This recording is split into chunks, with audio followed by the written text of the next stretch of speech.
Thank you for being here. We were talking in the commercial break. This is phenomenal. Phenomenal. It's incredible what they're doing. And you have to ask yourself, why did the prior administration not do this? These are people with criminal records, gang members. We see it here in New York. This is going to happen all over the country. God bless the administration. And you know what's interesting? I think they've done a very good job of making sure that they are not just telling you what's happening, but showing you as well. And that makes a difference in terms of communicating these things. Absolutely. A picture speaks 1,000 words. All right. So the other thing that you had on your to-do list was you were part of a team with Janet Napolitano. She used to be Attorney General under Clinton.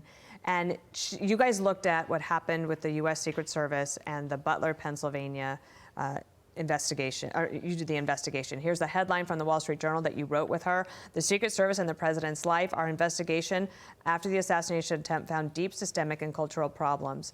How bad was it?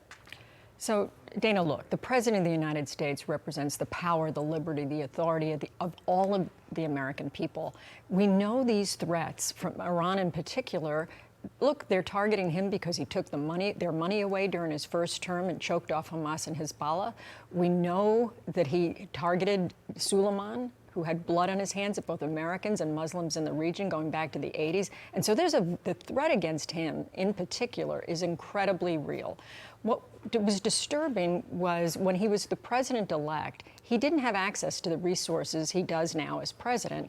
And there was this sort of culture of complacency. And this is even before, so he was a candidate in July. That's right, and there was this sort of culture of complacency.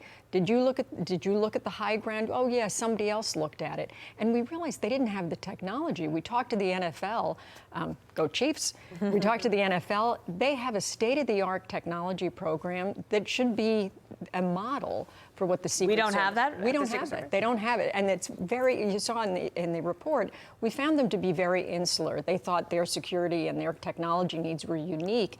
And you say to yourself, look, you looked last night at the game, and Mahomes is talking to Andy Reid, and they hear each other fine. We found in Butler they were using cell phones and text messages, and I don't want the counter snipers on their phone.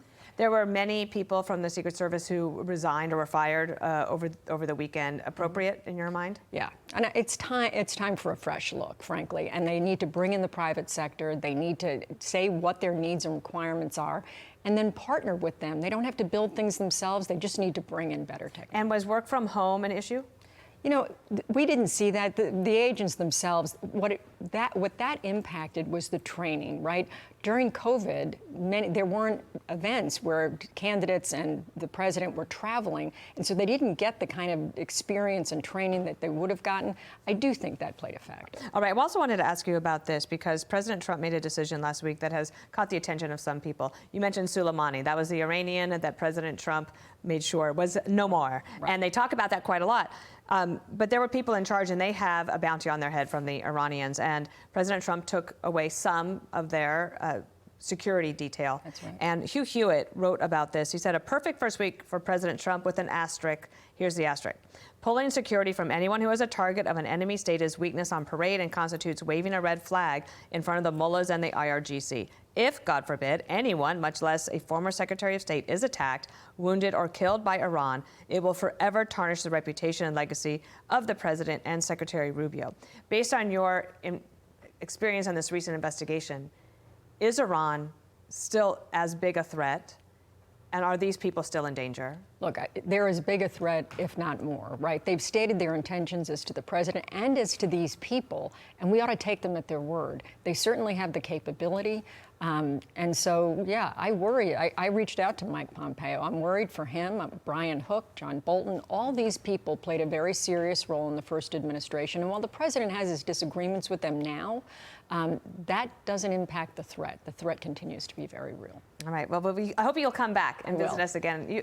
You always step up when called, and when they said, will you do this investigation, you said absolutely. Right. So thanks for coming on to explain it to us. Thanks, Steve. I'm Steve Doocy. I'm Brian Kilmeade. And I'm Ainsley Earhart. And click here to subscribe to the Fox News YouTube page to catch our hottest interviews and most compelling analysis.